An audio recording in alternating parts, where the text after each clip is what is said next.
नमस्कार, आप देख रहे हैं जोहार झारखंड और मैं हूं आपके साथ सुकन्या सिंह। सबसे पहले बड़ी खबर आपको बताते हैं, जहां ट्रेन चलाने को लेकर बड़ा फैसला हुआ है। 30 जून तक ट्रेनें नहीं चलेंगी। 30 जून तक बुक सभी टिकट रद्द हो जाएंगे। लॉकडाउन से पहले बुक टिकट रद्द होंगे।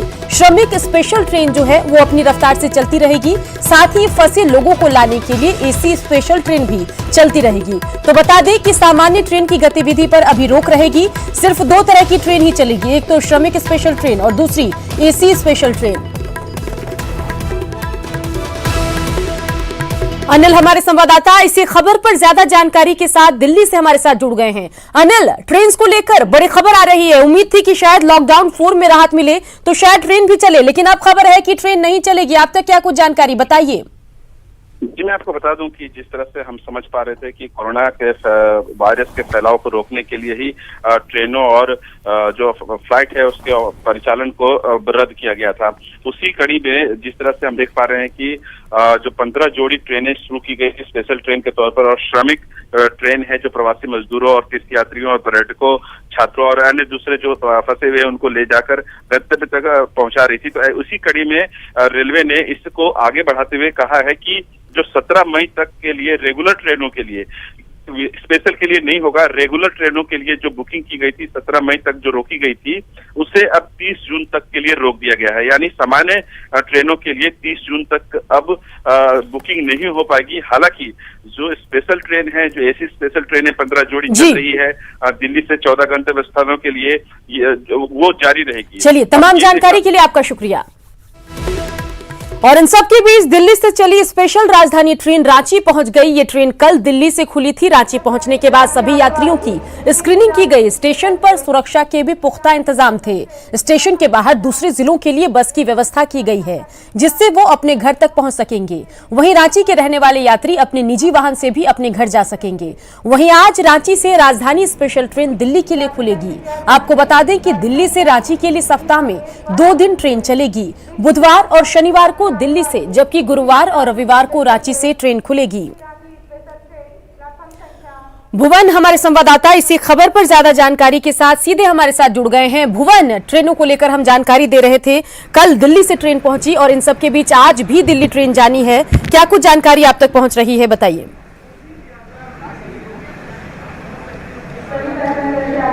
देखिए सुकन्या, सबसे पहले हम यहाँ की जो ताज़ा तस्वीर है वो दिखाने की कोशिश करते हैं कि रांची स्टेशन पे अभी 10 बजे के करीब में ये गाड़ी पहुँची है और जो यात्री हैं वो दिल्ली से सफ़र करके सुबह 10 बजे यहाँ पर पहुँचे हैं और बारी बारी से इनको यहाँ पर जो थर्मल स्क्रीनिंग है वो कराई गई है। हम कुछ लोगों से बात करने की कोशिश करते हैं। आप बताइए, जो कहाँ से आए हैं और किस तरह का सफ़र है? सर, हम दिल्ली से आ रहे हैं और अच्छा सफ़र रहा और डिस्टेंसिंग का पालन हो रहा है अच्छे से। ट्रेनों में कैसी व्यवस्था रही? ट्रेनों से व्यवस्था अच्छी रही, साफ़ सफाई रही, सैनिटाइजर रहा, हैंड वॉश रहा, अच्छा ही रहा। नो सर, अभी परेशानी तो नहीं हो रही है। कितनी खुशी हो रही है जो इतने दिनों के बाद? सर बहुत खुशी, अभी वहाँ पर अकेले रूम में फंसा हुआ था, बहुत अच्छी लग रही है। ये मानना है, ये यात्री हैं जो कि दिल्ली से सफ़र करके यहाँ पर सुकन्या पहुँची हैं, और कई यात्री ऐसे हैं जो लंबे समय से, खास करके जो 2-2.5 महीने से जो लॉकडाउन के कारण से दिल्ली में फंसे हुए थे, तो वो चाह रहे थे जो सफ़र करें, लेकिन वो संभव नहीं हो पा रहा था। तो रेलवे के द्वारा जो ये जो व्यवस्था की गई है, इसके तहत पहली बार ये दिल्ली से रांची अभी राजधानी जो स्पेशल ट्रेन है वो यहाँ पर पहुँची है और आज शाम में 5:40 पर यहाँ से रांची से दिल्ली के लिए ये ट्रेन खुलेगी। तो उनके लिए भी व्यवस्था की गई है। हम यहाँ पर जो व्यवस्था रांची स्टेशन पर जो की गई है वो दिखाने की कोशिश करते हैं कि ये देखिए, जो बसेज हैं, ये बस की व्यवस्था प्रशासनिक स्तर पर की गई है और ये इसमें पैसे दे करके जो यात्री यहाँ पर पहुँच रहे हैं वो अन्य ज़िलों में, खास करके जो धनबाद है या हजारीबाग है या पलामू है, ये सफ़र करेंगे। और इसके लिए जो प्रशासन के द्वारा जो व्यवस्था की गई है वो रांची नगर निगम की जो बसेज हैं वो बस को यहाँ पर लगाया गया है। और जैसे ही यात्री यहाँ से बाहर निकलेंगे जंक्शन से, तो वो जो अन्य जो ज़िले हैं जहाँ वो जाना चाहते हैं अपने घर, तो वो इस बस में जाएंगे और वहाँ पर उन्हें बाकायदा टिकट लेकर के इस बस से सफ़र कराया जाएगा और उन ज़िलों तक पहुँचाए जाएंगे। तो इस तरह से ये व्यवस्था की गई है। और इसी तरह से जो दिल्ली जो जो शाम में जाएंगे वो 3 घंटे पहले रांची स्टेशन पर पहुंचेंगे और रांची स्टेशन पर पहुंच करके उन्हें थर्मल स्क्रीनिंग और पूरी जो व्यवस्था है वो पूरी फॉर्मेलिटीज़ करनी पड़ेगी, उसके बाद ही वो सफ़र कर पाएंगे। और जो उनके साथ जो परिजन हैं या जो लोग आना चाहते हैं, बताइए जो किस तरह से ये सफ़र रही। कई दिनों से आप लोग दिल्ली में थे। मेरे साथ तो एक्चुअली रीज़न रहा है, मेरे पापा एक्सपायर कर गए, तो इस वजह से मेरे को, मैं 2 महीने से लॉकडाउन में था वहाँ पे, एक्चुअली जॉब करता हूँ दिल्ली में, तो इस वजह से मेरे को आना पड़ा। तो आने का वैसा कुछ ज़रूरत नहीं था। कहाँ के रहने वाले? साहेबगंज के। साहेबगंज के। तो देखिए ये साहेबगंज के यात्री हैं जो दिल्ली से सफ़र करके यहाँ पर पहुँचे हैं और इनको साहेबगंज अब जाना है और घर में किसी का निधन हो चुका था तो उसके कारण से। तो चलिए, तमाम जानकारी के लिए आपका शुक्रिया। तो झारखंड में सरकार 1 जून से स्कूलों को खोलने की तैयारी में है, लेकिन जब स्कूल खुलेंगे तो सरकारी स्कूल का स्वरूप बदला हुआ होगा। शैक्षणिक सत्र भी छोटा होगा, जो 15 जून 2020 से 31 मार्च 2021 तक चलेगा। शुरुआत में सभी बच्चों को एक साथ एक दिन स्कूल नहीं बुलाया जाएगा। वहीं कोरोना संक्रमण को फैलने से रोकने के लिए बच्चों के बीच सोशल डिस्टेंसिंग का पालन कराने की तैयारी की जा रही है। इसके लिए 2 विकल्पों पर विचार हो रहा है। एक और जहां अलग अलग दिन अलग अलग कक्षाओं के बच्चों को पढ़ाया जाएगा, वहीं कक्षावार बच्चों को बुलाया जाएगा। वहीं जिन स्कूलों में बच्चों की संख्या ज्यादा है वहां बच्चों को रोल नंबर के हिसाब से स्कूल बुलाया जा सकता है। 1 जून से 8वीं, 10वीं और 12वीं के छात्रों को स्कूल बुलाया जाएगा। इस दौरान सभी शिक्षक भी स्कूल नहीं आएंगे। जिस क्लासरूम में 40 से 50 बच्चे बैठते थे वहां 15 से ज्यादा बच्चे नहीं बैठेंगे। वहीं एक शिक्षक 2 घंटे के बराबर एक क्लास लेंगे। 15 जून से कक्षा 1 से 12वीं तक की कक्षाएं नियमित चलेगी। पढ़ाई बाधित हुआ है, उसको मेकअप करने के लिए हमने 5 घंटा की जगह 7 घंटा किया है स्कूल टाइम। शनिवार को हाफ डे से फुल डे किया है। किसी तरह का जो बाधित हुआ है हम लोग मेकअप करेंगे। बढ़ते आगे कोरोना बंदी में जनजीवन अस्त व्यस्त है। एक तरफ सरकार जहां प्रवासी कामगारों को ट्रेन और बस के सहारे अपने घर पहुंचा रही है, वहीं कुछ लोग ऐसे भी हैं जो खुद ही पैदल अपनी मंजिल की ओर निकल पड़े हैं। उपराजधानी दुमका की सड़कों पर सामान की गठरी के साथ पैदल जाते कामगार दिखे जो बंगाल की ओर जा रहे थे। उनका कहना है कि बंगाल सरकार की तरफ से कोई व्यवस्था नहीं की गई, जिससे वे पैदल जाने को मजबूर हैं। क्या करेगा, काम कर रहे हैं वहाँ राजमिस्त्री के साथ, सब छोड़ छाड़ के भाग गया है। हम लोग के पैसा नहीं मिल रहा है तो क्या खाएगा, दुकान मुकान सब बंद है। तो छोटी बच्ची को लेके, ये छोटा बच्ची हमारा पास वो तो क्या खाएगा वहाँ, क्या तो दुकान परेशानी मुकान सब बंद है, दुकान भी नहीं दे रहा है। अभी पश्चिम बंगाल जाना है ना, पैदल ही? पैदल ही। तो सब सरकार तो अपने अपने लोगों को ला रहा है। अपना अपना व्यवस्था कर लिया। हम लोग सरकार ममता बनर्जी नहीं कर रहे हैं ना। हम लोग का नहीं बोला है कि तुम लोग का उधर का बंगाल का नहीं व्यवस्था हुआ तो तुम लोग अपनी पैदल चले जाओ। गुमला के रायडी प्रखंड में बने क्वारंटीन सेंटर में 53 प्रवासी मजदूरों को रखा गया, जहां उन्हें खाने के लिए भोजन के साथ फल भी दिए जा रहे हैं। नाश्ते में मजदूरों को तरबूज, केला, अंगूर के साथ चना भी दिया जा रहा है। गुमला उपायुक्त ने मजदूरों को दिए जा रहे नाश्ते की कुछ तस्वीर ट्विटर पर शेयर की। उपायुक्त ने कहा है कि मजदूरों के स्वास्थ्य का पूरा ध्यान रखा जा रहा है, उन्हें पौष्टिक आहार दिया जा रहा है।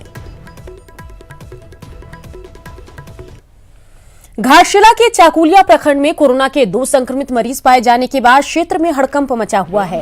खासतौर पर बंगाल से आने जाने वालों पर ज्यादा निगरानी रखनी जरूरी है। बंगाल और झारखंड की सीमा में तैनात प्रशासनिक कर्मी और पुलिस के पदाधिकारी पर संक्रमण का खतरा इस समय बहुत ज्यादा है। बहरागोड़ा के पूर्व विधायक कुणाल सारंगी अपनी डॉक्टर पत्नी के साथ कोरोना योद्धा बनकर अपनी सामाजिक जिम्मेदारियों को निभाने में जुटे हैं। कुणाल NH 18 पर बने चेक पोस्ट पर तैनात कर्मियों की मेडिकल जांच की और लोगों के बीच मास्क और फेस किट बांटे।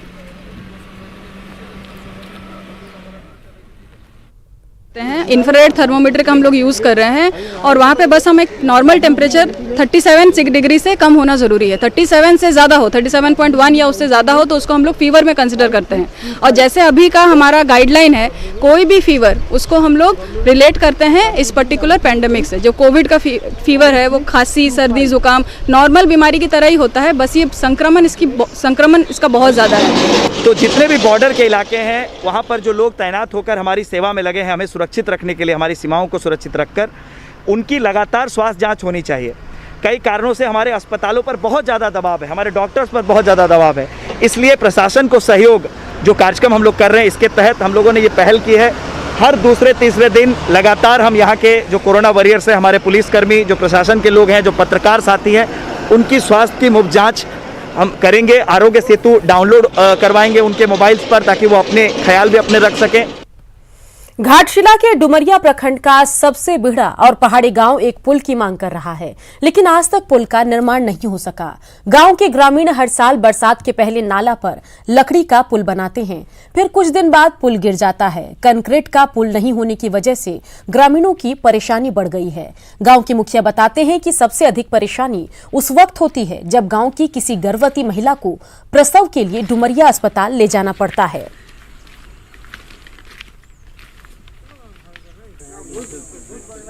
नेगोड़ा के डुंगरी टोला या निमडी स्कूल में बच्चा आने के लिए अब काफ़ी दिक्कत होती है, इसलिए ये लोग को मतलब एक तो हम लोग को पुलिया चाहिए। हम लोग काट का पुलिया बनाए थे, डेली हम लोग बनाने नहीं पा रहे हैं, सरकार की ओर से बनाया जाए। नदी में पुलिया नहीं होने के चलते हमारे यहाँ के मरीज, यहाँ के डिलीवरी स्वास्थ्य केंद्र ले जाने में दिक्कत हो रहा है। जो कि पुलिया अगर बनता तो यहाँ के जनता के लिए माने इस पार से उस पार जाने के लिए सुविधा होगी। कोरोना बंदी में सबसे ज्यादा वो लोग परेशान हैं जो रोज कमाकर अपने परिवार का भरण पोषण करते थे। ऐसी एक तस्वीर खूंटी से आई है जो श्रवण कुमार की याद दिलाती है। इस नन्हे बच्चे को देखिए, इसने अपने छोटे कंधे पर पूरे परिवार का भार उठा रखा है। इसने अपने परिवार के लिए खिचड़ी ली है जो भूखे चाचा चाची और बहन के लिए ले जा रहा है। एक साथ इतनी खिचड़ी कैसे ले जाए, इसलिए इसने एक डंडे का सहारा लिया। तपती धूप में करीब 3 किलोमीटर ऐसे ही सफर तय करके ये खिचड़ी अपने परिवार को खिला पाएगा। टुली टुली क्या ले जा रहा है? इसमें 5 जन का, इसमें 4 जन का। क्या है? खिचड़ी। खिचड़ी कहाँ से मिला? गुदड़ी। अच्छा, कौन कौन खाएगा घर में? हमारा चाचा और चाची और हमारा दीदी और हम। सबके लिए जा रहा है? हाँ। आर्थिक गतिविधि को पटरी पर लाने के लिए राज्य सरकार हर संभव प्रयास कर रही है। पेट्रोल डीजल में मिल रही रियायत को वापस लेने के बाद सरकार अब लॉकडाउन 4 में कई तरह की छूट देने की तैयारी कर रही है ताकि प्रदेश का आर्थिक चेहरा थोड़ा संवर सके। कोरोना संकट से प्रदेश को उबारने और कमजोर आर्थिक स्थिति को पटरी पर लाने के लिए राज्य सरकार ने प्रयास शुरू कर दिए हैं। इसके लिए सबसे पहले रोजगार सृजन के कई सेक्टर पर फोकस किया जा रहा है। सरकार की प्राथमिकता में जमीन, बिजली, वन स्टॉप सॉल्यूशन, उद्योग धंधों, इंफ्रास्ट्रक्चर डेवलपमेंट वर्क जैसे क्षेत्र शामिल है। लिहाजा लॉकडाउन 4 में कुछ शर्तों के साथ छूट देने की तैयारी भी चल रही है। मेन लक्ष्य है कि जो मजदूर आ चुका है, जो कि बैठा के रखिएगा तो भोजन कितना दीजिएगा, तो लॉकडाउन है तब तक भोजन दीजिएगा, फिर तो काम देना ही होगा। इसलिए पहला लक्ष्य है कि रोजगार सृजन करना और मजदूरों को रोजगार से जोड़ना, और सरकार का भी यही मुख्य उद्देश्य है। उधर केंद्र के 20 लाख करोड़ के आर्थिक पैकेज में प्रदेश को कहां-कहां तक राहत मिलेगी, इस पर भी अध्ययन किया जा रहा है। इसके अलावा राज्य सरकार अपनी ओर से भी राजस्व स्रोतों को गंभीरता से तलाशने पर विचार कर रही है। अच्छा अमाउंट है, 10% अपने जीडीपी का करीब उन्होंने अनाउंस किया है 20 लाख करोड़ का, लेकिन अभी तक यह नहीं आया है कि इस पैकेज को कैसे अनफोल्ड किया जाएगा, तो विभिन्न क्षेत्रों को कैसे मिलेगा, किस तरह की स्कीम्स बनेंगे और राज्यों के बीच किस तरह से विभाजित होगा। दरअसल अन्य खर्चों को छोड़कर राज्य सरकार का मासिक खर्च 2000 करोड़ के करीब है, जिसकी तुलना में आय महज 29% के ही आसपास है। ऐसे में राज्य सरकार इन दिनों केंद्र के भरोसे चल रही है। जाहिर तौर पर इस बेहद चुनौती भरे माहौल से निकलने के लिए चिंतन, मंथन और प्रयास का दौर तेज हो चला है। रांची से भुवन किशोर झा, न्यूज़ 18। कोरोना संकट को हेमंत सरकार अवसर में बदलने की तैयारी शुरू कर दी है। राज्य भर में 26 लाख से ज्यादा फलदार वृक्ष लगाने की योजना है, जिससे न सिर्फ लोगों को रोजगार मिलेगा, बल्कि फल उत्पादन में झारखंड को अग्रणी राज्य बनाना है। झारखंड में हेमंत सरकार कोरोना संकट को अवसर में बदलने की तैयारियों में जुट गई है। कृषि विभाग ने ग्रामीण विकास के सहयोग से राज्य के हर प्रखंड में 100 फलदार पौधे के 100 बागान लगाने की योजना बनाई है। इससे न सिर्फ लोगों को रोजगार मिलेगा, बल्कि फलों को दूसरे प्रदेशों में भेजकर सरकार की आमदनी बढ़ाई जा सकेगी।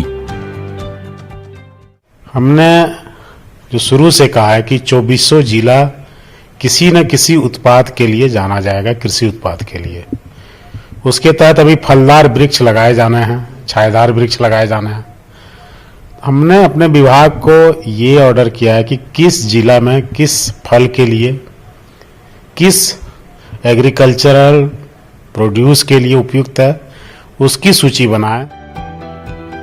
सरकार ने क्लाइमेट के मुताबिक सभी जिलों में फलदार वृक्षों के चयन का काम बिरसा कृषि विश्वविद्यालय को सौंपा है। साथ ही जिलेवार वहां की मिट्टी और आबो हवा के मुताबिक फलोत्पादक के लिए रिपोर्ट मांगी गई है। बीएयू ने 24 जिलों के लिए प्रारंभिक रिपोर्ट भी सरकार को दे दी है, जिसके तहत लातेहार में नाशपाती, पलामू में अमरूद, कोल्हान और जामताड़ा में काजू, देवघर में आम, रांची, गुमला और खूंटी में कटहल के पौधे लगाने की अनुशंसा की गई है। जो सब जितने भी फलदार वृक्ष होते हैं सब क्लाइमेटिक कंडीशन के आधार पर लगाया जाता है। जैसे लातेहार डिस्ट्रिक्ट में नाशपाती होगा, हाँ, लेकिन रांची में नहीं होगा, कम होगा, हजारीबाग में कम होगा, क्योंकि सब जगह क्लाइमेट जो है उसके ऊपर डिपेंड करता है। तो हर जिले के लिए, हर फसल को फलदार वृक्ष के लिए अलग अलग कैटेगराइज किया गया है। अलग कोरोना संकट को झारखंड सरकार अवसर में बदलने की योजना पर आगे बढ़ रही है। इसके केंद्र में कृषि ग्रामीण विकास है। मनरेगा के तहत सूबे में 26 लाख से ज्यादा फलदार पौधे लगाने और उसके बाद इसे इंटीग्रेटेड फार्मिंग तक ले जाने की योजना है, ताकि गांव के किसानों को अपनी आजीविका के लिए दूसरे प्रदेशों में मजदूरी करने ना जाना पड़े। उपेंद्र कुमार, न्यूज़ 18, रांची। पश्चिम सिंहभूम के तांतनगर में एक किसान दंपति ने 1.5 माह में खुद ही डोभा खोद दिया है। किसान की जमीन पथरीली थी। जमीन के अंदर कई बड़े बड़े पत्थर थे, जिन्हें काटकर डोभा बनाना आसान नहीं था। इसके बावजूद किसान दंपति ने खेतों में पानी पहुंचाने के लिए खुद ही डोभा खोदने का फैसला किया। पत्थर को तोड़ने में उन्हें काफी मेहनत करनी पड़ी। दरअसल ये दंपति सब्जी उगाकर बेचता है, लेकिन इतनी मेहनत के बाद भी उन्हें कोई फायदा नहीं हो पा रहा है, क्योंकि कोरोना बंदी की वजह से सब कुछ बंद है और फसल बर्बाद हो रही है। अगर ये लॉकडाउन टूटता है तो हम लोग को थोड़ा सा बेचने में, सब्जी बेचने में आसान होगा, लेकिन लॉकडाउन नहीं टूटने के कारण से हम लोग का बहुत नुकसान हुआ है। सब्जी फसल जो भी रोपे हैं हम लोग, गंवारपली रोपे हैं, कुंदरी रोपे हैं, मकई रोपे हैं, तरबूज रोपे हैं, भिंडी रोपे हैं, ये चीज़ अभी मेरा बहुत नुकसान में जा रहा है। इधर बागान कर रहा है तो पानी नहीं है, इसीलिए हम उधर गड्ढा कर रहे हैं अपने पति से। पाकुड़ में पानी को लेकर संघर्ष का इतिहास पुराना है। ग्रामीण इलाकों में शुद्ध पेयजल के लिए एक बड़ी आबादी लंबे समय से तरस रही है। संथाल का पाकुड़ लंबे समय से शुद्ध पेयजल की समस्या से जूझ रहा है। खासकर ग्रामीण इलाकों में हालत और भी खराब है। महेशपुर प्रखंड के भवानीपुर गांव में करीब 300 की आबादी कुएं का गंदा और दूषित पानी पीने को मजबूर है। दरअसल गांव के 3 सरकारी चापाकल लंबे समय से खराब पड़े हैं, लिहाजा हर दिन महिलाओं की टोली बीमार कर देने वाली इस पानी के लिए कुएं के पास पहुंचती है।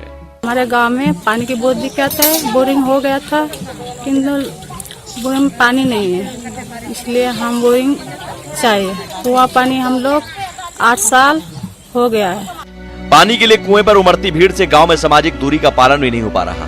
ग्रामीण महिलाओं की माने तो गांव में चापाकल की मरम्मत से उनकी मुसीबतें इस कोरोना काल में आसान हो जाती। उधर विभाग ने जल्द समस्या के समाधान का भरोसा दिया है। जितने भी चापाकल हमारे खराब हैं उसकी हम लोग सर्वे करवा रहे हैं, जहां भी जानकारी हो रहा है वहाँ मरम्मत करवा रहे हैं और JESDO जो भी संबंधित क्षेत्र के कनीय अभियंता है, सहायक अभियंता है, मेरा एक कंट्रोल रूम का गठन किए हम लोग। कोरोना काल में फैले संक्रमण के कारण गांव की मुसीबतें बढ़ी हैं, लिहाजा जिले के सरकारी बाबुओं को भी ढीले रवैये को छोड़कर एक्शन मोड में अपना परफॉर्मेंस दिखाना होगा, क्योंकि कोरोना काल में पानी जैसी बुनियादी जरूरतों को सबसे पहले दुरुस्त करने की जरूरत है। न्यूज़ 18 के लिए पाकुड़ से कुंदन की रिपोर्ट। चलिए अब देख लेते हैं कुछ खबरें फटाफट अंदाज में।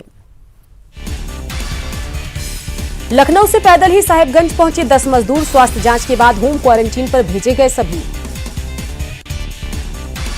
नक्सली हमले में शहीद साहिबगंज के मुन्ना यादव की पत्नी को LIC ने दिए 4 लाख रुपए। LIC प्रबंधक अतुल सिन्हा ने बीमा की बाकी राशि जल्द देने का दिया आश्वासन।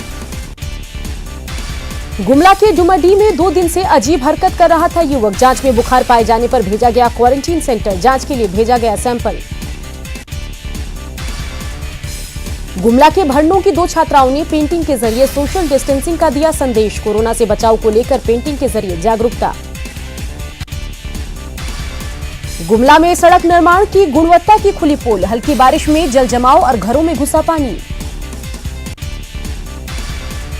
साहिबगंज एसपी ने की लोगों से ATM का पासवर्ड और OTP नहीं शेयर करने की अपील। देवघर में करोड़ों की साइबर ठगी का मामला सामने आने पर किया आगाह। गिरिडीह के नवडीहा में कुआं में डूबने से महिला की मौत, पिता ने ससुराल वालों पर लगाया हत्या का आरोप। खूंटी के अड़की में ग्राम प्रधान ने महिला के काटे हाथ, आंगन की घेराबंदी के दौरान ग्राम प्रधान के आंगन में लकड़ी का टुकड़ा जाने से था नाराज। रांची के तमाड़ सामुदायिक स्वास्थ्य केंद्र में डॉक्टर का सामने आया अमानवीय चेहरा, हादसे में घायल शख्स का नहीं किया इलाज। सिमडेगा में शौचालय निर्माण की मिली इजाजत, लॉकडाउन में बंद हो गया था निर्माण कार्य। पाकुड़ के चांचकी नदी में बच्चे कर रहे खतरनाक स्टंट, प्रशासन की लापरवाही से हो सकता है बड़ा हादसा। पाकुड़ के बरमसिया गांव में दिव्यांग को नहीं मिल रही सरकारी मदद, पिता की मौत के बाद मां छोड़कर गई, छोटे भाई के साथ जैसे तैसे कट रही जिंदगी। गढ़वा में कोरोना पॉजिटिव की संख्या बढ़ने के बाद भी नहीं सुधर रहे लोग, बेवजह सड़क पर निकल रहे लोग। धनबाद में आवारा पशुओं को मिलेगा खाना, नगर निगम ने की शुरुआत, निगम कर्मी अपने खर्चे पर जानवरों को खिलाएंगे खाना। जामताड़ा साइबर पुलिस ने 3 शातिर साइबर अपराधियों को किया गिरफ्तार, 7 मोबाइल, 8 सिम कार्ड और कैश बरामद, अहमदाबाद और दिल्ली था टारगेट। दुमका के जरमुंडी थाना इलाके में बेकाबू कंटेनर घर से टकराया, अब घर पूरी तरह हुआ क्षतिग्रस्त, पुलिस ने चालक को हिरासत में लिया। गोड्डा के महगामा थाना क्षेत्र में तालाब में मिला शव, विरोध में ग्रामीणों ने 3 घंटे तक किया सड़क जाम, SDPO ने कार्रवाई का दिया भरोसा। सरायकेला छातरडीह में जंगली हाथियों का उत्पात, 35 साल के शख्स को कुचलकर मार डाला, पूरे गांव में अफरा तफरी। लातेहार में 20 वर्षीय युवती का शव मिलने से सनसनी, 7 दिनों से लापता थी युवती, परिजनों ने जताई हत्या की आशंका। लोहरदगा के पखनचोली गांव में भाई बहन मानसिक रूप से बीमार, पिता का भी कोटा, जी हां पिता का भी गला काटा, घर वालों ने डर से जंजीरों से बांधा, ग्रामीण इलाज के लिए ले गए ऋण पास। मंत्री हाजी हुसैन अंसारी ने आर्थिक पैकेज को बताया जरूरत, कहा श्रमिकों को रोजगार देना पहली प्राथमिकता। धनबाद सांसद PN सिंह के सामने उड़ी सोशल डिस्टेंसिंग की धज्जियां, समर्थकों के बीच पहुंचे सांसद ने कई लोगों को किया सम्मानित। प्रवासी मजदूरों को ठूस ठूस कर लाया जा रहा है झारखंड, पश्चिम बंगाल के कतलपुर से मजदूरों से भरी बस पहुंची खूंटी, महिलाओं और बच्चों से खचाखच भरी हुई थी बस। लगातार चलता रहेगा खबरों का सफर, देखते रहिए न्यूज़ 18 बिहार झारखंड।